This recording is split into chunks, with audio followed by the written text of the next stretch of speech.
त्यसकारण चाहिँ हामी टेस्टेड भइसकेका छैनौँ। जब हामी चुनाव जितेर संसदमा जान्छौँ, टेस्टेड हुन्छौँ, त्यसपछि तपाईँहरूले अरू थप प्रश्न गर्न सक्नुहुन्छ। तर अहिले हामी टेस्टेड भइ नसकेको र एउटा देश बनाउने जिम्मेवारी चाहिँ हाम्रो हातमा आयो भन्ने एउटा यो महत्त्वपूर्ण जिम्मेवारीलाई महसुस गरेको कारणले अहिले हामी सशक्त रूपमा अगाडि बढिराखेका छौँ।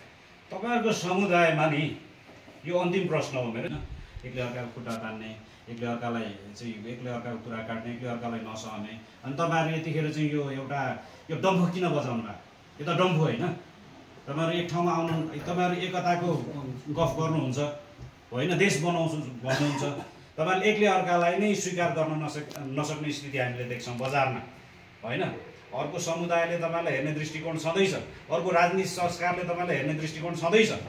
तर तपाईँहरू आफै चाहिँ त्यो सबै कुरालाई चिर्ने सट्टामा अहिले देश बनाउँछु भने तपाईँले यो सानो दोकान खोल्नु भएको छ, सम्भव देख्नुहुन्छ तपाईँ?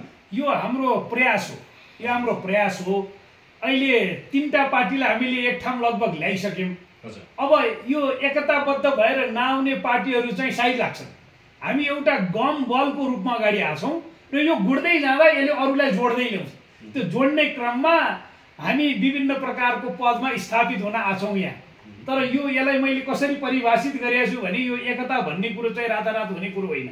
जब एउटा कदम चालिन्छ, प्रयास गरिन्छ, त्यो प्रयासले परिणाममा हामी अगाडि बढिसकेका छौँ र छोडिनुभएका मित्रहरू पनि निकट भविष्यमै हामीसँग जोडिने किसिमले चाहिँ आइसक्नु भएको छ।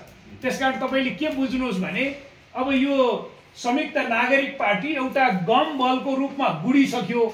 अब यो गममा चाहिँ सबै टाँसिँदै आउँछन्।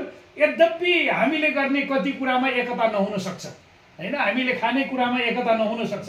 तर हाम्रो यो देश बनाउने जुन एउटा विषयवस्तु एजेन्डामा हामी अगाडि बढेका छौँ, हाम्रो साझा दर्शन छ, हाम्रो साझा रणनीति छ, अनि हामी सहकार्यको लागि हातेमालो गरिराखेका छौँ।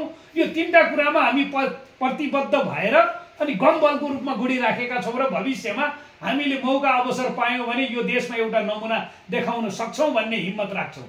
चाहिँ अभिभावक